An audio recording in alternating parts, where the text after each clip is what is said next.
Глава 1381. Истинное духовное тело. Это голова дракона. Голова истинного дракона. Это определенно не голова обычного змея. Хань Ли в шоке уставился на гигантское существо в небе. Массивная голова в небе была полностью идентична головам настоящих драконов, которых он видел в писаниях. Кроме того, вся голова была мерцающего золотистого цвета, словно из золота.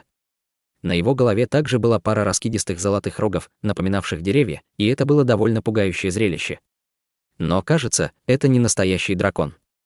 Его аура действительно обладает мощью настоящего дракона, но духовная сила внутри его тела сравнима только с демоническим культиватором средней стадии интеграции тела.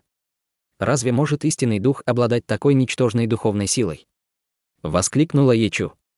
От слов Ечу в глазах Йейн вспыхнул холодный свет, и она пробормотала про себя: раз это не истинный дух, но он использует тело истинного дракона, то это означает, что он использовал принудительную активацию кровью истинного дракона, тем самым позволяя ему принять такую форму.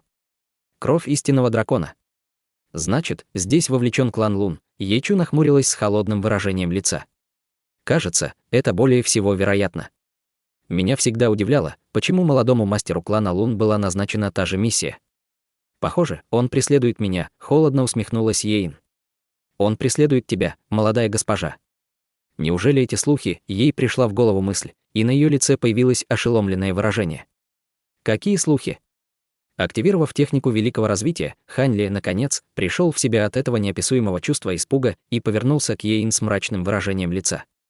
Хе-хе, все, что тебе нужно знать, так это то, что за этим стоит молодой мастер клана Лун, и что он жаждет духовной крови небесного феникса в моем теле. Однако, раз они решили напасть на меня здесь, они, естественно, не собирались позволить мне сбежать живой. Наши настоящие духовные кланы давно заключили соглашение, строго запрещающее истинным духовным кланам пытаться добыть истинную духовную кровь других подобных семей. Если их поймают, все другие настоящие духовные кланы объединятся и разрушат их клан. Независимо от того, насколько смелым является молодой мастер клана Лун, он никак не осмелился бы напасть на меня на человеческой территории, поэтому он следовал за мной всю дорогу до этого места, прежде чем привести свой план в действие. Однако такой культиватор стадии божественной трансформации, как он, не смог бы активировать только одну истинную духовную кровь. Скорее всего, сюда пришли другие культиваторы клана Лун стадии пространственного закаливания, спокойно проговорила Йейн. Услышав это и вспомнив особое внимание, которое Лун Дун уделял Йейн в этом путешествии, он убедился, что слова Йейн были правдой. Я могла бы понять это, если бы он собирался получить какую-то обычную истинную духовную кровь, но для древних истинных духовных кланов, таких как наш клан Е и его клан Лун, наша духовная кровь за тысячи лет так глубоко укоренилась в наших кровных линиях, что, теоретически, нет никакого способа изъять ее.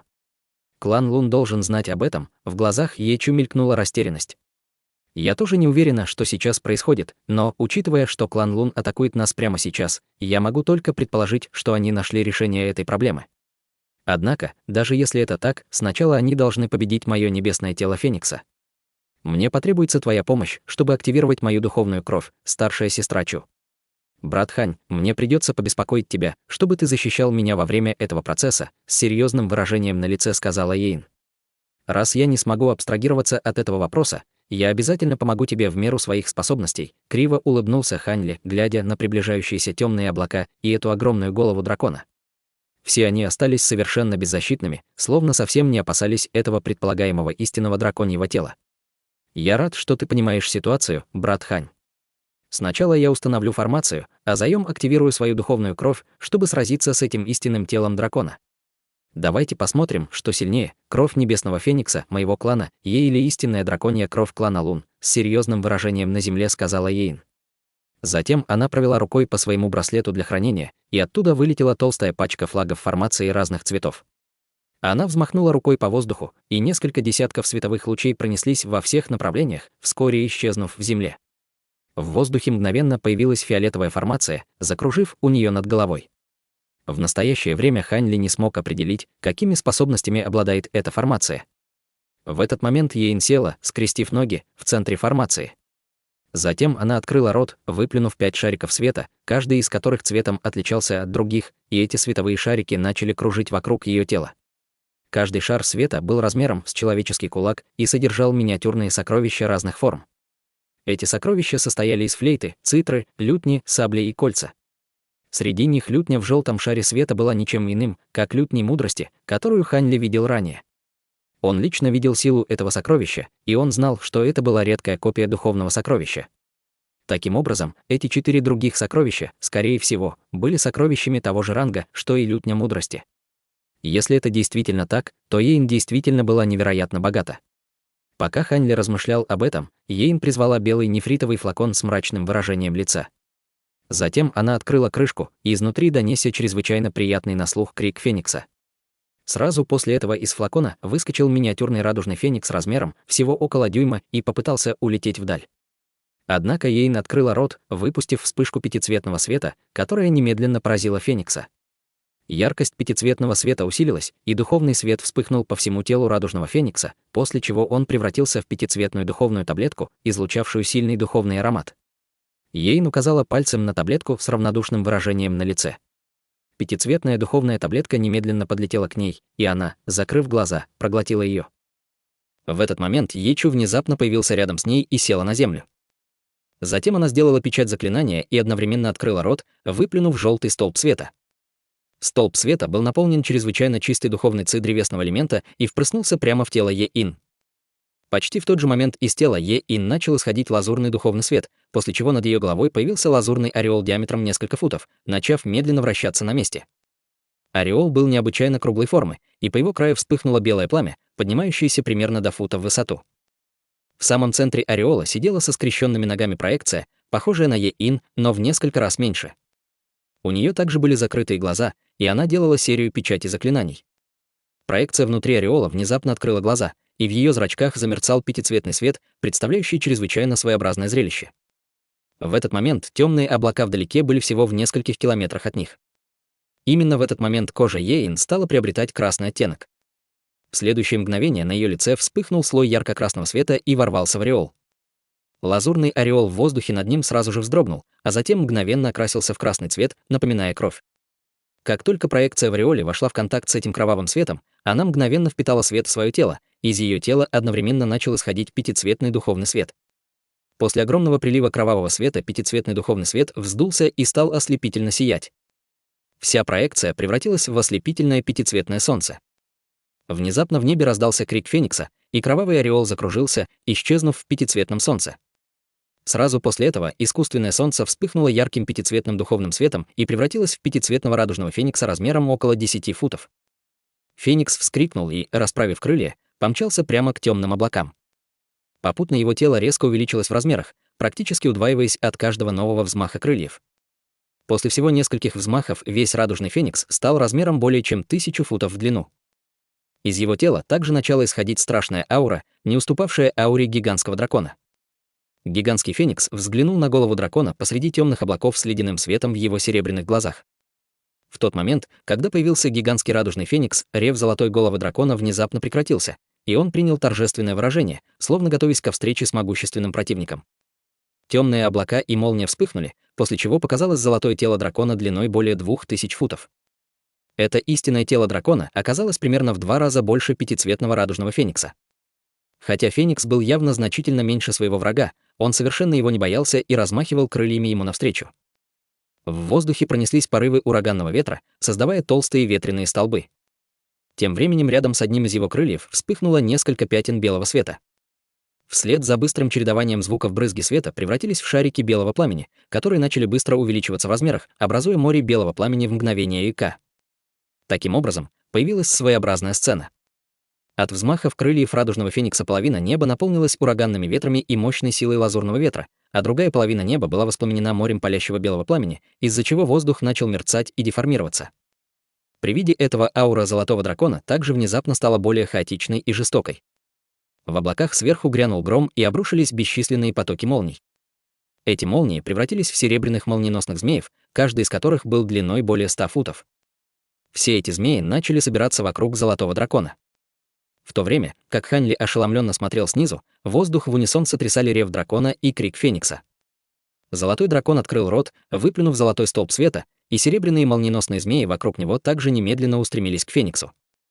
Между тем, радужный феникс одновременно взмахнул вперед 2 крыльями, выпустив в ответ лазурный тайфун и белое море огня.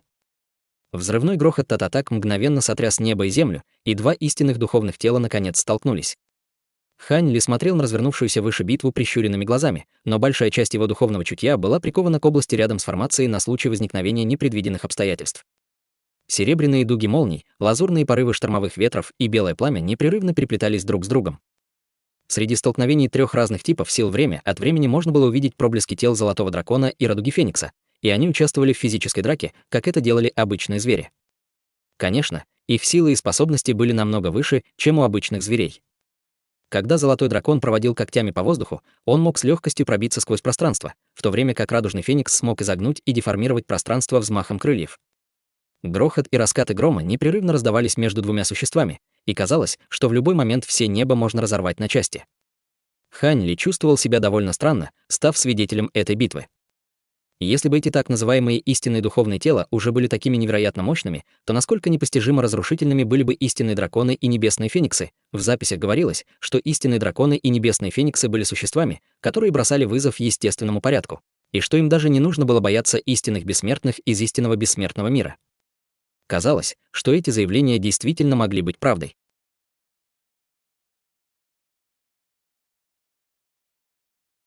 Глава 1382. Кровавый кристаллический меч Мохи. Хань Ли пристально посмотрел на Золотого Дракона и Радужного Феникса в воздухе сверху. Эти двое, казалось, были абсолютно равны по силе. В таком случае, не станет ли это продолжительной битвой за выносливость, которая может бушевать целыми днями? Подумав об этом, Хань Ли бросил взгляд на Е-Ин и Е-Чу, и выражение его лица сразу же дрогнуло от увиденного. Обе женщины сидели с плотно закрытыми глаза, держа при этом руки в жесте заклинания, а над их телами беспорядочно кружился пятицветный свет. Е-Чу все еще излучала лазурный свет из ее рта, который продолжал вливаться в тело Е-Ин, но цвет ее кожи уже сильно изменился. Ее изначально зеленая кожа стала полупрозрачной и такой же белой, как нефрит. Она превратилась в соблазнительную красавицу лет 17 с великолепным овальным лицом и парой красивых глаз. Е-Чу, казалось, почувствовала взгляд Хань Ли и перевела на него свое внимание совершенно холодным и бесстрастным взглядом. Хань Ли, естественно, почувствовал намек на гнев в ее глазах и, улыбнувшись ей, сразу же отвернулся. Прямо в этот момент в воздухе раздался странный потрескивающий звук. Сердце Хань Ли дрогнуло, и он снова перевел свой взгляд наверх. При этом он обнаружил, что ситуация наверху резко изменилась. Порывы мощных ветров превратились в синий духовный свет, и в воздухе расцвели массивные полупрозрачные ледяные цветы лотоса. В битву вступила вспышка мощной ледяной силы, которая могла заморозить все небеса. Этот всплеск ледяной силы каким-то образом сумел сосуществовать в полной гармонии с морем белого пламени. Фактически, эти сильно контрастирующие силы не только не отвергали друг друга, но и усиливали, эффективно удваивая свои способности. Цветы белого пламени и голубых ледяных лотосов переплетались, распространяясь практически по всему небу и с постоянной скоростью отталкивая молниеносных змеев. Радужный Феникс выпустил какую-то странную технику для преобразования силы ветра в ледяную силу, что позволило ему одержать верх в этой битве. Хе-хе, раз ты можешь преобразовывать силы 5 элементов, похоже, ты наконец-то выпустила экстремальную иньянскую мантру. Хорошо, очень хорошо. Этот день наконец наступил.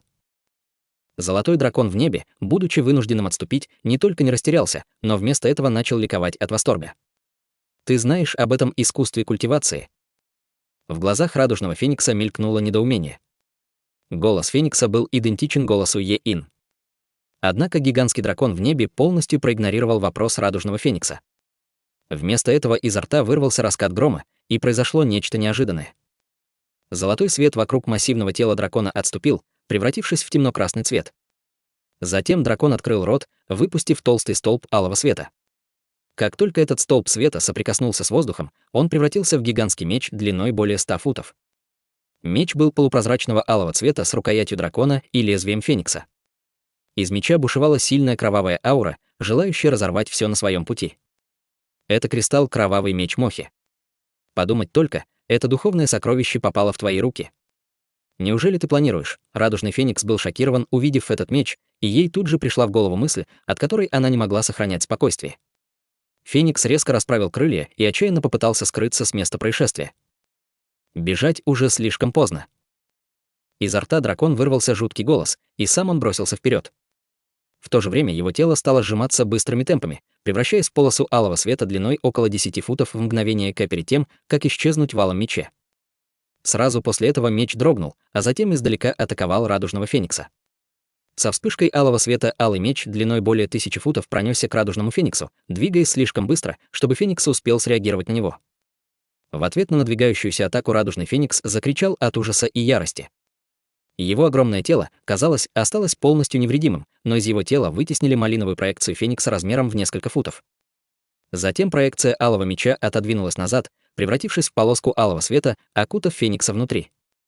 Затем полоса света быстро отбросила назад, исчезнув в мече после нескольких вспышек. Из меча с треском и гулом вырвался яркий багровый свет. Между тем, тело радужного феникса рассыпалось на блики духовного света. Из множества клочков духовного света остался лишь небольшой пучок алого света, который исчез в теле Е-Ин. Е-Ин вздрогнула, открыв глаза с выражением недоверия и ужаса на лице. Кровь небесного феникса, большая часть моей истинной духовной крови, была захвачена этим мечом. Голос Е-Ин был хриплым, от ее невозмутимого внешнего вида не осталось и следа. Поток лазурного света, исходящий изо рта Ячу, прервался, и на ее лице появилось ледяное выражение. Нет нужды паниковать, юная госпожа, кровь небесного феникса не так легко изъять. В этот момент она была временно захвачена этим мечом. Даже если культиваторы клана Лун манипулировали своей истинной кровью дракона, чтобы войти в этот меч, они все равно не смогут по-настоящему взять и усвоить духовную кровь за короткое время. Если мы сможем забрать этот меч, есть шанс, что мы сможем восстановить духовную кровь и, возможно, даже забрать их истинную кровь дракона во время этого. Услышав слова Ячу, Е-Ин наконец обрела некоторое самообладание. После короткой паузы она сказала: «Ты права, я все еще чувствую существование изъятой части моей духовной крови, поэтому у нас еще есть шанс. Брат Хань, я знаю, что ты необычный культиватор стадии божественной трансформации. Если ты поможешь мне восстановить мою духовную кровь, я могу пообещать тебе, что клан Е готов сделать для тебя одну услугу в качестве компенсации, если это находится в пределах наших возможностей».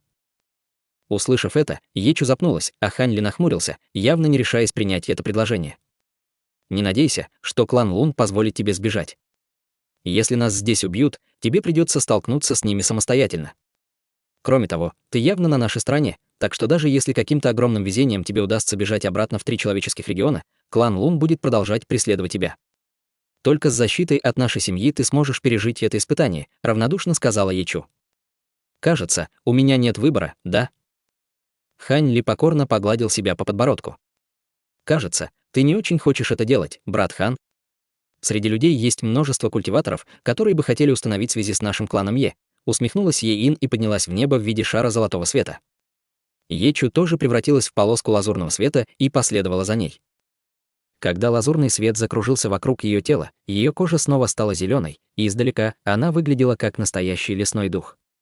Тем временем Хань Ли также поднялся в воздух к алому мечу, окутав свое тело шаром лазурного света. Из-за исчезновения золотого дракона и радужного феникса все молнии, цветы ледяного лотоса и белые огни над головой исчезли, раскрыв чистое голубое небо. Если бы не массивный багровый меч, висящий в воздухе, оно бы выглядело почти так, как будто здесь не было никакой битвы. Хань Ли, естественно, прекрасно понимал, что его противники не позволят ему беспрепятственно атаковать алый меч. Как и ожидалось, как раз, когда он летел к алому мечу, по обе стороны от меча вспыхнули пространственные колебания, и во вспышке яркого серебряного света появилось 2 культиватора среднего возраста, очень сильно напоминавших друг друга. Они оба были одеты в парчевые одеяния, их волосы были завязаны с помощью фиолетовой нити, и оба они оценили трио Хань Ли с холодными выражениями на лицах. «Лун Юй и Лун Лин!» Прищурившись, воскликнула Ечу. Увидев реакцию Ечу, Ейн также вздрогнула, и она остановилась в воздухе на расстоянии более 1000 футов от малинового меча. Затем она обратила свое духовное чутье к 2 культиваторам, и в ее глазах мелькнул шок. «Ты знаешь этих двоих, старшая сестра Чу?» Ечу кивнула с мрачным выражением и ответил: «Более 1000 лет назад эти двое, как и я, были культиваторами на ранней стадии пространственного закаливания, и однажды мы виделись во время встречи между истинными духовными кланами. Эти двое опытны в культивации, призрачных техник и управлении демонами, и они необычные совершенствующиеся. Тот факт, что клан Лун послал этих двоих, говорит о том, что они серьезно намерены забрать твою истинную духовную кровь, молодая госпожа. С таким культиваторами действительно будет довольно проблематично иметь дело», — от услышанного сердце Ейн дрогнуло. 2 культиватора среднего возраста взглянули на Ечу, и один из них хихикнул. Мы вдвоем задавались вопросом, кто из клана Е был отправлен к лесному клану в качестве шпиона. Оказывается, это фея Чу. вспоминая твою блестящую репутацию, было довольно странно, что ты внезапно исчезла. Судя по тому, что ты достигла пика поздней стадии пространственного закаливания, похоже, в лесном клане ты столкнулась с некоторыми чудесными возможностями. Вы двое достигли средней стадии пространственного закаливания всего за 1000 лет, и это также фантастический прогресс, но разве вы не думаете, что откусываете больше, чем можете пережевывать, нападая на мою молодую госпожу здесь? Ледяным голосом ответила Ечу. Ха-ха, наш молодой мастер все продумал. Вскоре он будет обладать истинной духовной кровью как дракона, так и феникса. С таким блестящим фундаментом он обязательно скоро достигнет стадии интеграции тела, так какой смысл ссориться из-за таких мелочей? Сказал мужчина средних лет. Вы намеренно продали мне экстремальную иньянскую мантру. В противном случае, даже с кристаллом кровавым мечом Мохи, как могла кровь небесного феникса так легко отделиться от моего тела? Холодным тоном спросила Ейн. Услышав это, двое культиваторов клана Лун переглянулись между собой, но ничего не сказали в ответ. Хватит болтать. С нами двумя вы оба можете отказаться от попыток помешать нашему молодому мастеру. Разговор ни к чему нас не приведет, молодая госпожа, давай убьем их, холодно хмыкнула Ечу. Затем из ее тела вспыхнул зеленый свет, выпуская множество ореолов зеленого света, внутри которых были нечетко видны проекции деревьев и цветов. Как только она сделала печать заклинания, зеленый свет мгновенно вспыхнул в воздухе, направляясь к двум культиваторам среднего возраста. При виде этого пара вражеских культиваторов практически одновременно взмахнула рукавами в воздухе. Один из них призвал устаревшую малиновую книгу, а другой достал угольно-черный свиток. Один из них поднял руку и указал на малиновую книгу, листая страницы книги, с которых вспыхнуло бесчисленное множество багровых рун. Затем эти руны превратились в алые дьявольские проекции, которые раскрыли свои рты, выпустив полосы малинового света, которые падали на лазурный свет, поднимающийся снизу вверх. Тем временем другой культиватор развернул свой черный свиток, и порыв черного ветра свистнул посреди тумана, также обрушившись на лазурный свет. Малиновый свет и черные ветры переплетались друг с другом, сдерживая встречный лазурный свет. От столкновения противоборствующих силы раздались взрывы. Выражение лица Ейн стало мрачным от увиденного, и она перевернула обе руки. В одной руке появилась мерцающая золотая сабля, а в другой — зеленое кольцо. Она взмахнула обеими руками, и два объекта полетели в воздух.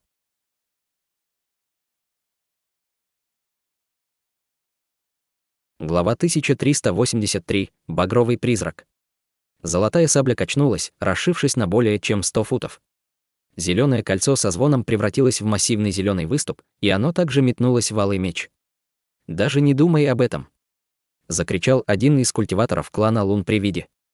Затем он похлопал по нефритовому кулону у него на поясе, и тот превратился в полоску белого света, поднявшись в воздух и окутав алый меч белым световым барьером. Сабля и кольцо с грохотом врезались в барьер, и он с силой дрогнул. В ответ над барьером всплыло бесчисленное количество рун, сдерживая надвигающиеся сокровища. Ейн слегка дрогнула и резко подняла руку, поспешно наложив заклинание на золотую саблю. В то же время она начала что-то петь, и из сабли вспыхнул яркий свет, ударивший в световой барьер. Ее действия выглядели довольно мягкими и безвредными, но в воздухе над световым барьером внезапно появилась массивная сабля длиной более 1000 футов, словно небесный клинок. Сабля с гулом стала медленно спускаться, заставляя окружающий воздух медленно дрожать от этого пронзительного звука. Было совершенно очевидно, что проекция сабли определенно победит световой барьер, как только ей будет позволено рухнуть на него. В этот момент другой культиватор клана Лун холодно бормотал и внезапно распахнул свою одежду, раскрывая довольно мучительное зрелище для созерцания. Пока он был в мантии, его тело выглядело совершенно нормально, но теперь выяснилось, что на разных частях его тела было около 8 непрерывно извивающихся, алых призрачных голов размером с кулак. Культиватор издал резкий вопль, и 3 призрачных головы, свисавшие с его тела, раскрыли свои большие рты и исчезли на месте. В следующее мгновение 3 шарика иньской ци взорвались над белым световым барьером. В угольно-черной ци появились 3 красных призрака с малиновыми волосами высотой до 60 футов. 3 призрака посмотрели на массивную проекцию меча в небе, и 2 из них внезапно превратились в пару алых длинных мечей, упав в руки оставшегося призрака. Затем иньская ци заклубилась и исчезла в 2 мечах, а также в их призрачном обладателе. Злой призрак взвыл, и его тело увеличилось в 7 или 8 раз по сравнению с первоначальным ростом, достигая размера более 300 футов. Затем он поднял мечи в руках, которые увеличились в той же степени, что и его тело, и набросились на проекцию сабли. В следующее мгновение красный и золотой свет с грохотом переплелись между собой. Проекция сабли заблокировала оба призрачных меча, несмотря на резкий контраст в размерах. Затем проекция сабли была полностью побеждена и исчезла после столкновения. Напротив, два призрачных меча и их призрачный владелец внезапно рассыпались, образовав облака красного тумана, которые не собирались рассеиваться. В этот момент проекция закружилась в воздухе, закружилась и рухнула навстречу злым призракам. Перед лицом предстоящей атаки алый призрак в центре остался совершенно спокойным. Облака малинового тумана закрутились, снова сформировав пару мечей и их призрачного владельца. Оказалось, что они были совершенно невредимы. Проекция спускалась вниз, но двум мечам удалось заблокировать ее. При виде этого лицо Йейн слегка побледнело. Стиснув зубы, она взмахнула рукавом, вызвав 3 шара света размером с кулак, желтого, красного и белого цвета соответственно. Затем свет отступил, раскрыв флейту, цитру и лютню. Затем Йейн поспешно указала пальцами на 3 сокровища, и они снова начали мерцать огнями разных цветов, взлетев в воздух. Во время этого процесса они слились воедино, образовав трехцветную световую полоску, устремившуюся к этому злому призраку. Однако световая полоска пролетела в воздухе лишь на короткое расстояние, прежде чем перед ней появилось 4 шарика инской ци, взорвавшись и раскрыв еще 4 злобных призраков. Перед лицом надвигающейся трехцветной световой полоски призраки одновременно раскрыли рты, выпустив 4 вспышки черной инской ци, каждая из которых ударила полосу света, что привело атаку в тупик. При виде этого сердце Йейн вздрогнуло от шока, но когда она собиралась использовать другую технику, в воздухе над головой внезапно появилась малиновая тень. Тень пронеслась по воздуху, размахивая обеими руками, обрушив на нее 2 мощных удара меча ци. Красный призрак, который находился на белом световом барьере, незаметно прорвался сквозь пространство и телепортировался в точку прямо над ее головой. В порыве шока и ярости тело Йейн пошатнулось, и она едва уклонилась от атаки в виде полоски золотого света. В то же время она взмахнула рукой в воздухе, и золотая сабля вместе с зеленым кольцом немедленно вернулись к ней, заблокировав атаки злого призрака над головой. Однако призрак также не проявил признаков слабости и защитил себя своей парой мечей. Таким образом, Йейн могла сражаться с 7 призраками своими 5 необычайно могущественными сокровищами, но у нее не было запасных способностей, чтобы атаковать гигантский алый меч в небе. С другой стороны, Ечу также выпустила около дюжины лазурно-желтых летающих мечей. Эти мечи в настоящее время были заперты в интенсивной битве против орды дьявольских голов, выпущенных 2 культиваторами клана Лун. Все эти дьявольские головы были сопоставимы по размеру с человеческими головами, но у них не было тел. Дьявольские головы выплевывали изо рта фиолетовую дьявольскую ци, создавая обширное пространство тумана в окрестностях с радиусом около 1000 футов. Даже Ячу была охвачена этим дьявольским туманом, и, несмотря на то, что она поспешно раскрыла несколько мощных способностей, она не смогла вырваться из этого тумана за короткое время. Таким образом, ей не оставалось ничего другого, кроме как выпустить слой защитного лазурного света. Поспешно осмотревшись, ее сердце сразу же задрожало, увидев ситуацию, в которой находилась Йейн. Однако внезапно ей пришла в голову мысль, и она перевела взгляд в другое направление, и от увиденного слегка исказилась в лице. Она перевела взгляд туда, где находился Ханли. В этот момент он сложил руки за спиной и совершенно неподвижно парил в воздухе. Дело не в том, что Ханли не хотел участвовать в битве, просто на его пути стояла молодая женщина в черном платье с оттенком улыбки на лице. Она была никто иная, как Сяохун из расы Черного Феникса. Ханли, казалось, был довольно осторожен с ней и не смел опрометчиво начинать действовать. Это вопрос нашей человеческой расы. Ты ищешь себе проблемы, вмешиваясь в конфликт между нашими 2 истинными духовными кланами. Угрожающе сказала Ечу. Я могу стоять в стороне и отстраниться от всего этого, если ты отдашь мне свое перо Небесного Феникса. Если ты сделаешь это, я немедленно покину это место, усмехнулась Сяохун. От услышанного Ечу слегка изменилась в лице и сразу же отказала. Какое перо Небесного Феникса? Откуда у меня нечто подобное? Хе-хе, ты забыла, что член нашей расы демонов был также отправлен в лесной клан в качестве шпиона. Много лет назад он отправил новость в расу демонов, заявив, что у лесного клана было 3 пера Небесного Феникса, которые можно было использовать для цели воскрешения. В противном случае, зачем такому культиватору пространственного закаливания, как ты, быть готовым оставаться в лесном клане в качестве шпиона в течение стольких лет? Теперь, когда даже молодая госпожа Е появилась здесь лично, ты, должно быть, уже добыла перо Небесного Феникса, верно? С улыбкой сказала Сяохун. И Ечу, и Е-Ин замолчали, услышав это. Сяохун холодно усмехнулась и снова перевела взгляд на Ханли. «Брат Хань, я знаю, что ты обладаешь некоторыми экстраординарными способностями, но тебе будет нелегко победить меня. как насчет того, чтобы оставаться в стороне и ждать, пока будет решен исход их битвы, прежде чем предпринимать какие-либо дальнейшие действия? Хань Ли, естественно, уже выяснил ситуацию, в которой находились два культиватора семьи Е, и после краткого молчания он вдруг рассмеялся. «Я действительно не хочу с тобой драться, госпожа Ся, но если я подожду, пока молодой мастер Лун сольется с истинной духовной кровью, я буду в большой опасности. Раз мы были товарищами какое-то время, я даю тебе последний шанс. Собираешься ли ты уйти в сторону или нет?» Выражение лица Ся Хун стало мрачным, и она сказала холодным голосом: «Мне придется отказаться». «Отлично». Хань Ли резко шагнул вперед, и его тело расплылось, и он в мгновение ока каким-то образом преодолел расстояние более 200 футов. Появившись снова, он был всего в нескольких десятках футов от Ся Хун, подняв руку, взмахнул пальцем в воздухе, как будто совершенно безобидным образом. Вспыхнул золотой свет, и к Ся Хуну метнулась золотая нить. Эта атака казалась довольно простой, но на самом деле с ней было довольно трудно справиться. Хань Ли смог использовать эту атаку только после того, как раскрыл свои шаги танцующей дымки и трансформацию 9 ураганов на максимум. Даже будучи демоническим культиватором, Ся Хун все еще была удивлена техникам передвижения Хань Ли. Золотая нить была сделана из атаки меча Ци, и она была настолько быстрой, что у Ся Хун не было времени уклониться, не принять какие-либо защитные меры. В такой критической ситуации Ся Хун могла только внезапно открыть рот и выплюнуть шар черного пламени. Черное пламя с грохотом рассеялось, но меч Ци в результате также немного замедлился. С этой короткой секундной передышкой Ся Хун смогла быстро принять уклончивые меры, и в результате золотой нити удалось лишь срезать небольшой кусочек ткани с подола ее платья. Между тем, она уже отшатнулась на 80 футов назад.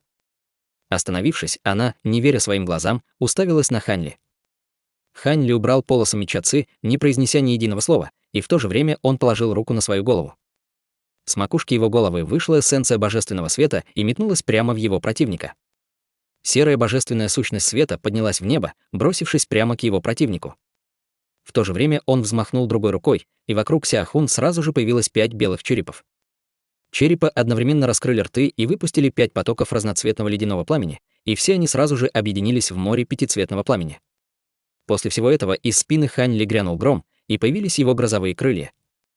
В следующее мгновение он исчез во вспышке лазурной и белой молнии.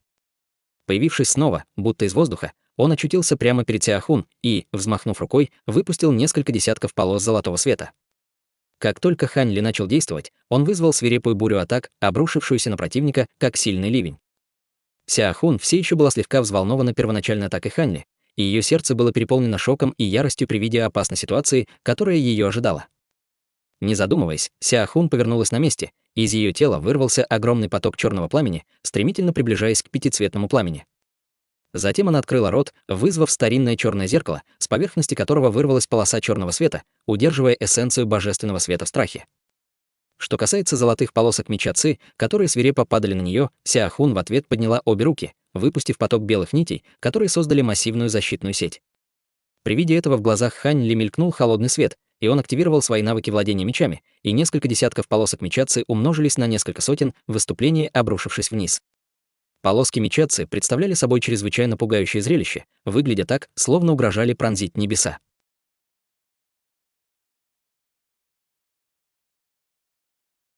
Глава 1384. Сокрушение Черного Феникса. Сеть белых нитей была довольно прочной, но перед лицом такого огромного количества атак она практически мгновенно начала дрожать, и ее белый свет начал беспорядочно вспыхивать, словно был готов рухнуть в любой другой момент. Между тем, черное пламя могло противостоять морю пятицветного пламени Хань Ли только в течение короткого времени и полностью рассеялось, после чего пятицветное пламя продолжило стремительно приближаться к Ся Хун. Черный свет, исходящий из старинного зеркала Ся Хун, был практически побежден эссенцией божественного света. Эссенция божественного света продолжила надвигаться, быстро заливая собой зеркало. Старинное зеркало отчаянно боролось с бескрайним серым светом, но вскоре потускнело, словно утратило всю свою духовную природу. После этого эссенция божественного света без препятствий обрушилась вниз. Ся Хун была чрезвычайно ошеломлена этими событиями. Она знала, что Хань Ли был гораздо более могущественным, чем предполагал его уровень культивации, но никогда бы она не подумала, что он будет таким могущественным. Она быстро поняла, что она ему не соперник. Стиснув зубы, она метнулась на землю. Вокруг ее тела вспыхнул духовный свет, а ее огонь поднялся в воздух более чем на 100 футов. Посреди этого пламени появился гордый черный феникс размером около 10 футов. Издав пронзающий небеса крик, Феникс расправил крылья, создавая пространственный разрыв. Тело Феникса качнулось и сразу же исчезло в этом разрыве. Таким образом, тысячи полосок меча Ци, которые только что уничтожили сеть белых нитей, а также пятицветное пламя и свет божественной эссенции не попали в цель. Пространственные способности. Холодно хмыкнул Ханли. На его глобеле вспыхнул черный свет, и появился его третий демонический глаз. Глаз устремил взгляд в определенном направлении, в которое сразу же метнулась тонкая черная нить и исчезла во вспышке черного света. Ханли одновременно взмахнул крыльями и исчез с раскатом грома. Сразу после этого Ханли вновь появился на расстоянии более 300 футов во вспышке лазурного света. Почти в тот же момент внезапно раздался глухой стук на несколько десятков футов ниже его. Там вспыхнули пространственные колебания, и появился черный феникс, нервно замерев от вида Ханли с удивлением в глазах. Глаз разрушения. Не веря своим глазам, воскликнула Феникс. Прежде чем Феникс успела прийти в себя, над ее головой прозвучало холодное хмыканье. Тело черного феникса сильно дрогнуло, услышав это хмыканье, и чуть не упало прямо с неба. Почти в тот же момент Ханли открыл рот, выпустив маленький лазурный котел. Котел зазвенел, и крышка сама по себе соскочила с котла. В следующее мгновение из котла вырвался поток лазурных нитей, несясь вниз в виде плотного потока лазурного света. Черный феникс знала, что ей грозит опасность, но ее тело остолбенело от ужаса. Ей не оставалось ничего другого, кроме как бессильно наблюдать, как ее тело окутывали лазурные нити. Тело Ханли качнулось, и внезапно он появился прямо перед черным фениксом. Взмахнув рукавом, он со скоростью молнии выпустил угольно-черную руку, обхватив шею черного феникса руками, похожими на тиски. В этот момент черный феникс, наконец, немного оправилась от атаки Ханли шипом духовного оглушения и начала бороться изо всех сил.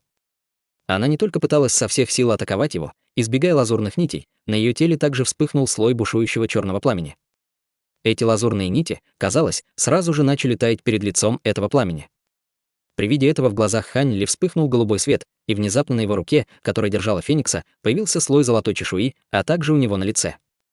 Он сжал 5 пальцев одним мощным движением, послав огромную силу прямо в горло феникса.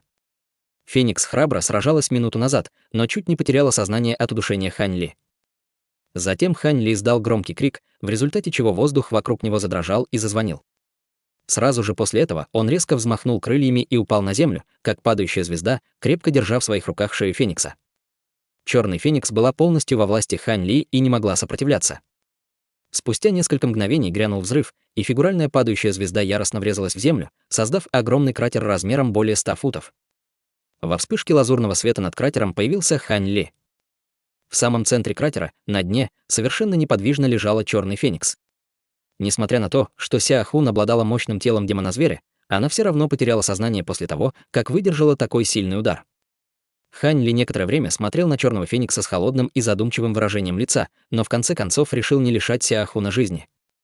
Вместо этого он сделал хватательное движение вниз, после чего от тела феникса вспыхнул белый свет и втянул ее в браслет для хранения Ханли.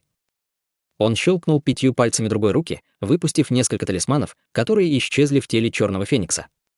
Затем он взмахнул рукой в воздухе, и над кратером во вспышке пространственных колебаний появилась маленькая черная гора. В следующее мгновение она вспыхнула серым светом и быстро расширилась до нескольких сотен футов, а затем медленно спустилась к земле. С грохотом тело черного феникса было полностью запечатано черной горой. Огромный вес горы божественного света в сочетании с эссенцией божественного света гарантировал, что Сяо Хун не сможет выбраться самостоятельно. Таким образом, она была захвачена Ханли живой. Этот процесс, казалось, был довольно длительным, но на самом деле Ханли потребовал всего несколько вдохов, чтобы полностью покорить это демоническое существо, чей уровень культивации превосходил его собственный. Что касается его решения оставить ее в живых, это было не потому, что Ханли был рыцарем и не смог бы убить женщину, просто на глазах других людей он не хотел создавать себе такого могущественного врага, родом из одного из 7 основных подвидов демонов. Он не был частью очень могущественного истинного духовного клана, как клан Лун или клан Е, поэтому ему пришлось действовать осторожно. На самом деле, поскольку она была из расы Черного Феникса, у Сяо Хун при себе, естественно, было больше сокровищ и способностей, чем те, которые она показала. Однако тактика Блицкрига Ханли полностью застала ее врасплох, в результате чего она была с такой легкостью захвачена. В противном случае в обычном сражении Ханли все равно бы смог победить, но ему бы пришлось раскрыть несколько своих козырей. Издали внезапно раздался крик. Ханли повернулся в этом направлении, и его сразу же встретили удивленные глаза. Эти глаза принадлежали никому другому, как культиватору, который использовал черный свиток. В настоящее время он оценивал Хань Ли с потрясенным выражением на лице, явно ошеломленный тем, что Хань Ли смог победить культиватора на поздней стадии божественной трансформации с такой невероятной легкостью. Другой культиватор из клана Лун также посмотрел на Хань Ли, услышав крик удивления своего товарища. После этого он обнаружил Хань Ли, который завис на небольшой высоте над маленькой черной горой. Под горой можно было обнаружить ауру Сяохун, но она стала чрезвычайно слабой, и эта ситуация также прекрасно демонстрировала положение ее дел. Тем не менее, он сразу же холодно зарычал, погладив алый мешочек, свисавший с его талии. Из сумки послышалось жужжание, после чего оттуда вырвался шар алого света и метнулся прямо к Хань Ли. Действия, предпринятые двумя культиваторами клана Лун, естественно, также привлекли внимание Ечу к Хань Ли. Естественно, она была в восторге, увидев сокрушительную победу Хань Ли, и открыла рот, выплюнув дугу лазурной молнии, поразившую шар алого света. Шар алого света вздрогнул и внезапно превратился в огромную призрачную голову, яростно набрасываясь на нее, забыв о предполагаемой цели в приступе ярости. Хань Ли, естественно, не собирался упускать такую блестящую возможность. У него за спиной грянул гром, и он выстрелил вперед во вспышке лазурно-белой молнии. После нескольких вспышек в быстрой последовательности он внезапно появился рядом с огромным алым мечом, зависшим в небе. В этот момент кристаллический кровавый меч Махэ вспыхнул своеобразным малиновым светом и был заключен в этот прочный белый барьер света. Культиватор клана Лун нахмурился и взмахнул ладонью в направлении Хань Ли. Его действия выглядели довольно мягкими и небрежными, но над Хань Ли внезапно появилась сверкающая и полупрозрачная световая рука. Она была размером около 10 футов и неслась к Хань Ли со скоростью молнии. Еще до того, как массивная рука ударила Хань Ли, к нему с такой же свирепостью пронесся порыв ветра, и его поразило чувство удушья. Веки Хань Ли дернулись, но он не выпустил никаких сокровищ. Вместо этого из его тела вспыхнул блестящий золотой свет, и он, сжав кулаки, яростно ударил воздух. В тот момент, когда два кулака слились воедино, они стали черно-белого цвета и вспыхнули таинственным духовным светом. Он собирался защититься от атаки, проявленной секретной техникой культиватора стадии пространственного закаливания, используя лишь свое тело. Культиватор клана Лун пришел в восторг от увиденного и сразу же наделил эту руку большей силой, заставив ее увеличиться в размерах в момент атаки. С грохотом несокрушимая белая рука внезапно остановилась. Сразу же после этого послышался треск, похожий на звук разбитой фарфоровой посуды, и рука света рассеялась на частички духовного света. Кулаки Хань Ли были высоко подняты над его головой, и золотой свет вспыхнул по всему его телу, и казалось, что он совершенно не пострадал. Холодная улыбка культиватора клана Лун сразу же застыла на его лице. Однако Хань Ли не собирался устраивать с ним зрелищный поединок. Он взмахнул рукавом в воздухе, выпустив пару серебряных бусин, которые сразу же распухли до размеров больших чаш для риса.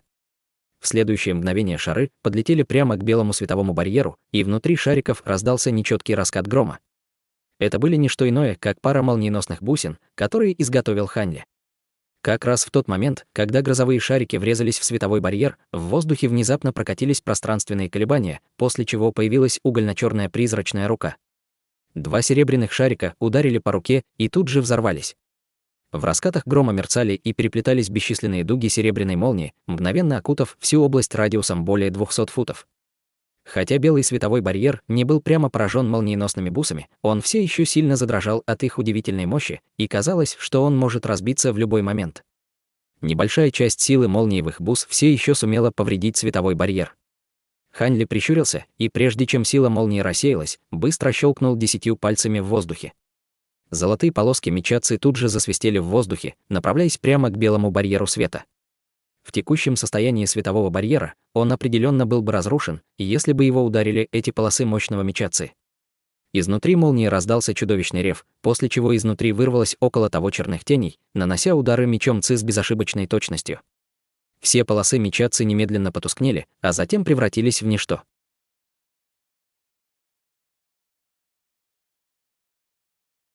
Глава 1385. Трансформация зверя плачущей души.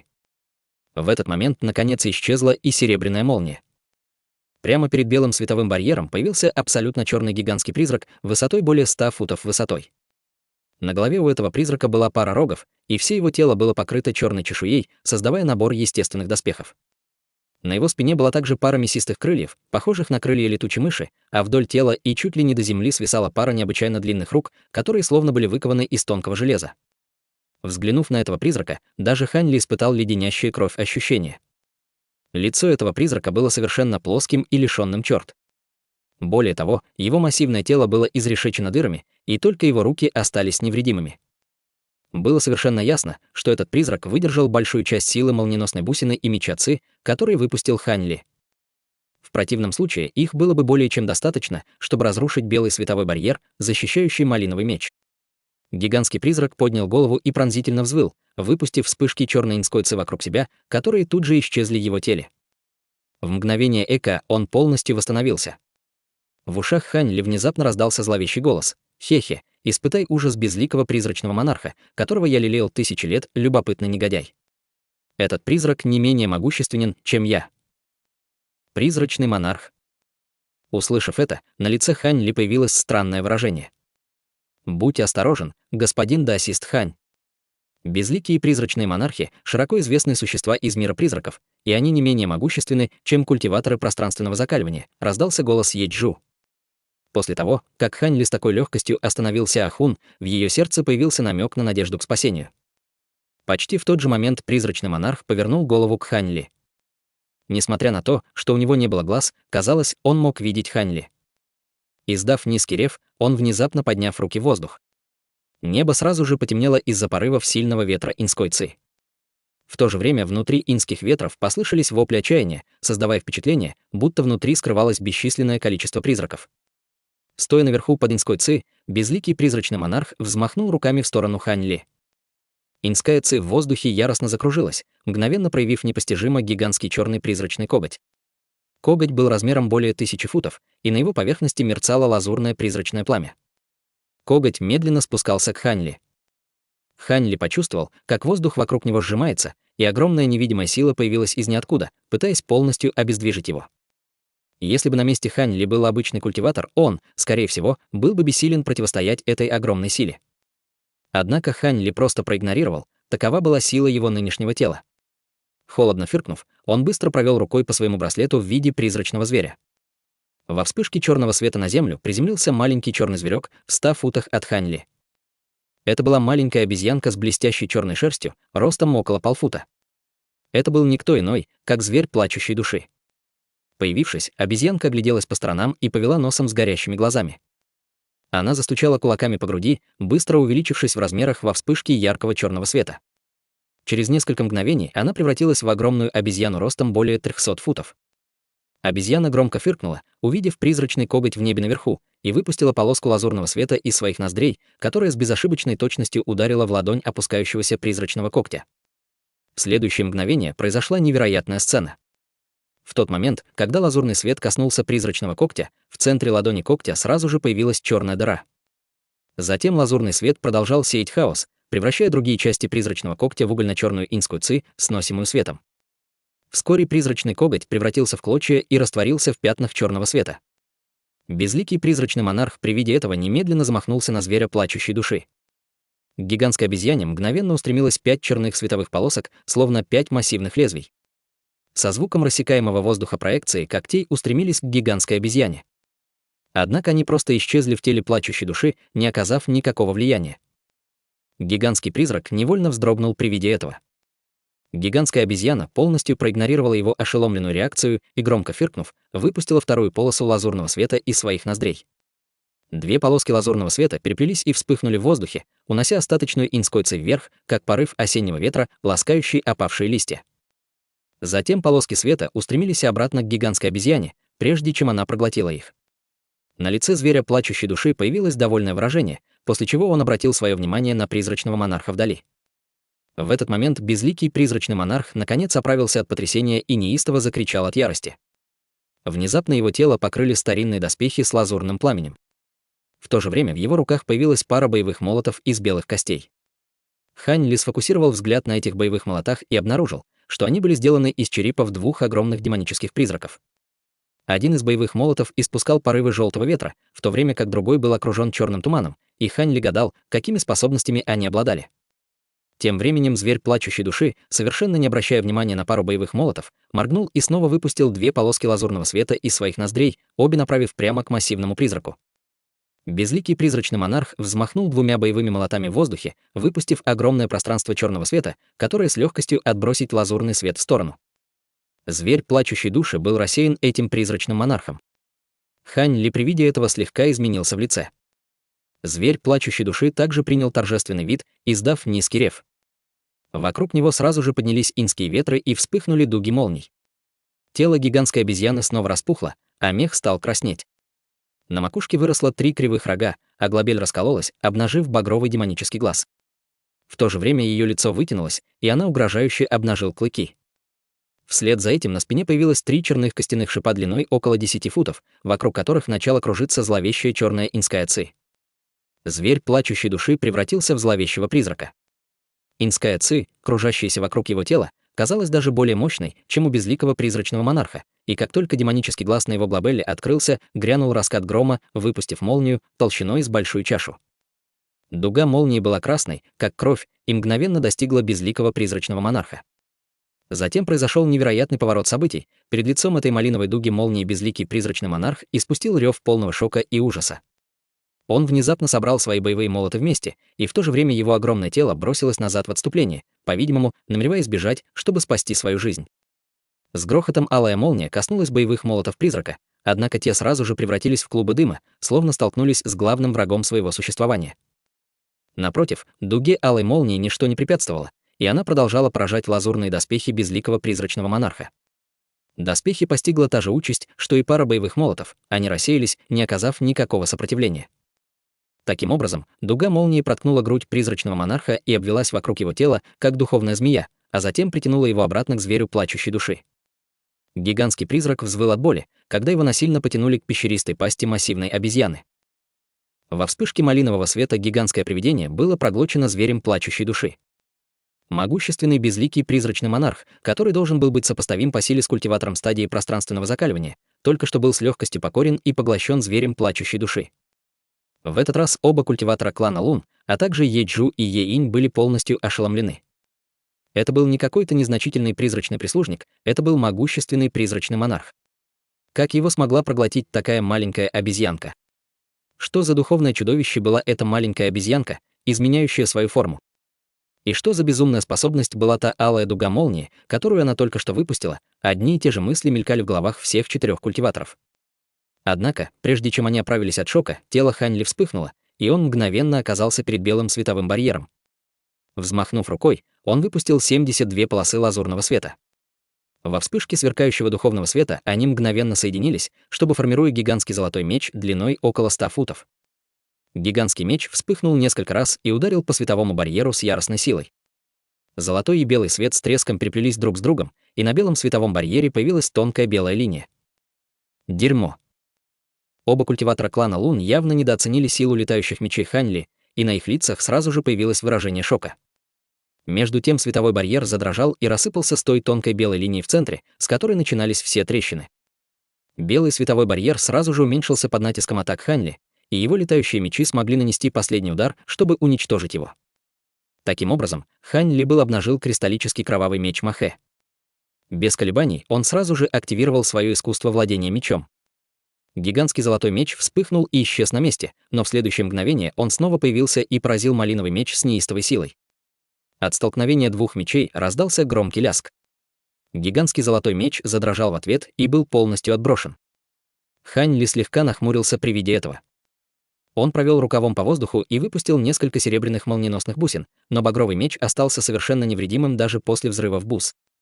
Немного запаниковавшие культиваторы клана Лун снова успокоились, увидев это, и один из них зловеще захихикал. «Ха-ха, сдавайся, ты любопытный негодяй».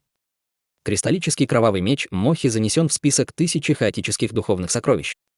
Что у тебя есть, чтобы его уничтожить? Выражение лица Хань Ли слегка потемнело, и он внимательно осмотрел малиновый меч. Внезапно он указал пальцем на гигантский золотой меч. Гигантский меч со звоном задрожал и раскололся на 72 маленьких золотых меча во вспышке яркого золотого света.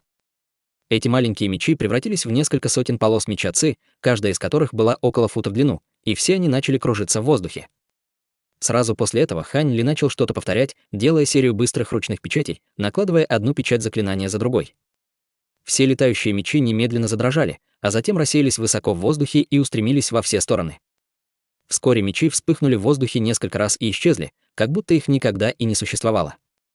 Хань Ли построил формацию золотых мечей с гигантским малиновым мечом в центре, планируя использовать удивительную силу формации, чтобы вытеснить душу Лундуна из меча или полностью уничтожить это духовное сокровище.